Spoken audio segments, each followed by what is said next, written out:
Good evening and salutations, my bold and beautiful fans. Reg, God.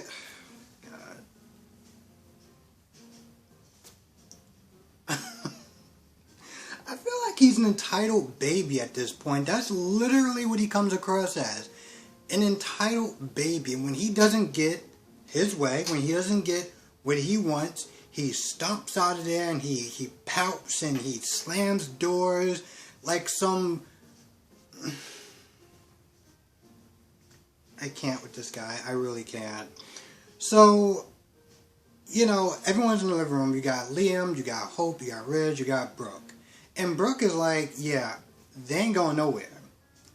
We will work out this whole thing with Deacon. This is our thing. But as far as you and the kids is concerned, you're staying. I want you to stay, and you're staying.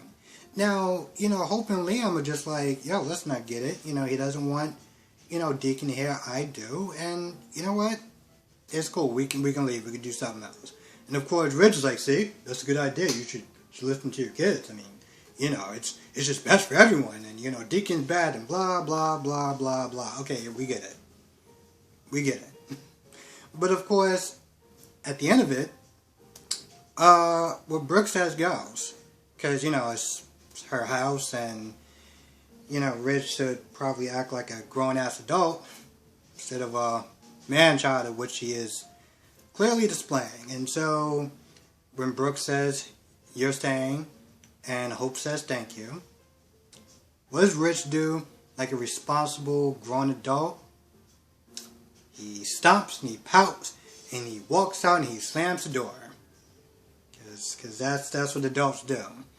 Mind you, so that happens. And, at Forster's creation, I'm going to be honest, these whole scenes with these models that keep throwing themselves at Thomas, it's so painful to watch. It's so, I don't want to sit there and say the C word, and that's not that, but I don't want to say it because I don't want to sound like a millennial or, I don't know, Gen Z, but it's just so, it's so difficult to watch. It really is. So after that awkwardness happens, you got Finn and you got Steffi, and they're talking about Jack, they're talking about Sheila, the usual crap. Finn goes to work, and Steffi talks about Deacon and how much he's a loser and blah blah blah blah blah. I don't, Steffi is one of those characters where it's just like I don't know about you. Apparently, this girl has been on this show for a while, for a long time. They talk about Sheila, they talk about Steffi. Reg comes in there all mad and pouting and just, being all mad. Like, alright, bro. Like, relax. You're literally over 40. You should not be acting like this. You are a grown-ass man. This is... See, it's attitudes, it's displays of attitudes like that you just don't make men look really great. Like, you just not doing a good job. Anyway, he talks, he complains and whines about Deacon and how Brooke sided with him, and what does Steffi do? Oh, decides to, badmouth her. Talks about their mom and, how she wants to come back, but she doesn't want to do it because of Brooke. And now, I was sitting there reading on Instagram, and there's rumors, and I do say rumors, that the actress that plays Steffi's mom is coming back. The character, I don't know if it's going to be the same actress, but the character is supposed to be making a return, which is great. It's great. Because I'm going to be honest, General Hospital was so not good today, but hearing the idea that Helena Castellan is coming back, that's great. So, there's rumors that they're saying that she's coming back, and, Steffi's like, oh, well, I've been saying, Brooke is no good, and you should practically tell her to kick rocks, because, your family, Thomas and I, we love you, and along with Mom, what are you saying?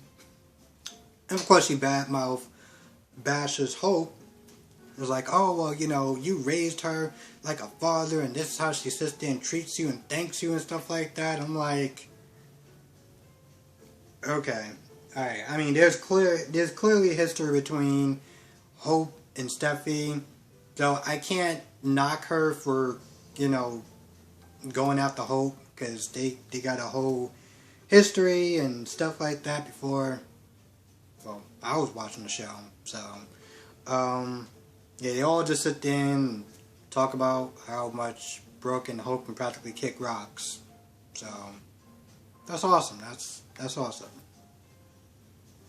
This is actually the first time that Deacon seemed like he was actually concerned. Like he wasn't yeah, he started off talking about how he's doing better with Brooke. Well, first of all, Sheila, I'm just gonna sit there and just say this: desperation, man or woman, does not look good on anyone. It is not attractive. It is it's actually very unattractive and a little creepy after a while.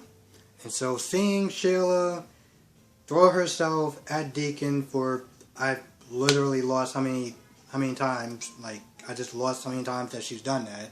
Lost count pretty much. It's just like, we're really doing this. So after a while, Sheila gets kind of annoyed with Deacon because, Deacon is talking about how great his stuff is and how he's close with his daughter. And, of course, Deacon's like, listen, I'm going to have a chance with Brooke because, well, Rich is going to mess that up. Which, to be honest, he probably will. If he keeps going this route, Deacon's going to be right, But, Sheila's like, that's great for you, but what about me, though? And after a while of her looking like she was about to lose it, Deacon is like, yeah, listen, I'm sorry, But here's the thing, he does give her some advice. He's like, yo, listen, stop pushing. Stop pushing. You know how Steffi is. Pretty much just let Finn come to her instead of just constantly keep pushing. Because the way that Sheila was listening to talk, oh, she's a guard dog, this, that, and the third, and, if I want to shoot her, blah, blah, blah, blah. Deacon's like, see, this is the type of convo that you shouldn't be having, because it's convos, it's ideas like that make people want to get a restraining order. Stay far, far, far away from you. So he does give her some advice, which I'm not going to lie, I was actually kind of happy about. She was like, I need help, and he just sit there and help me. And Deacon's like, listen, I'll do what I can once I get more closer to, the Forsters.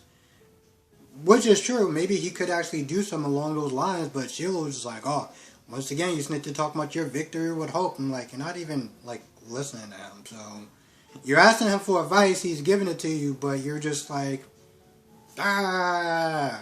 being all crazy Sheila, so, okay. To be honest, Finn didn't really do too much in this episode, but, when Finn left, Thomas wasn't there looking at them, and, Steffi was like, what do you think? Do you see something that's going on? And, Thomas just pretty much was like, you can't blame the guy if he's going to have, he may have this pull from Sheila, even if it's unintentional, because at the end of the day, that is his bio mom. He's going to want to get close. He's going to want to, have answers and stuff like that. It's just natural. And the same thing, on the other side with Hope and Brooke. Brooke is like, are you, how's your relationship? How's your marriage going? Hope is like, listen, one step at a time, The fact that we're able to sit there and talk and not get into an argument about Deacon, let's just sit there and take it at that point and move forward. I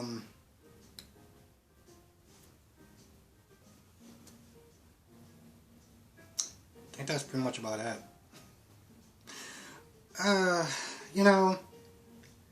Even though this episode wasn't super amazing, it was somehow still better than GH today. Like, GH just really, really dragged. And it just drained the living hell out of me. So, the one thing that I'm actually really happy about is being able to watch other soap operas. Because I know when one soap opera disappoints me, well, at least I got the other two to look forward to.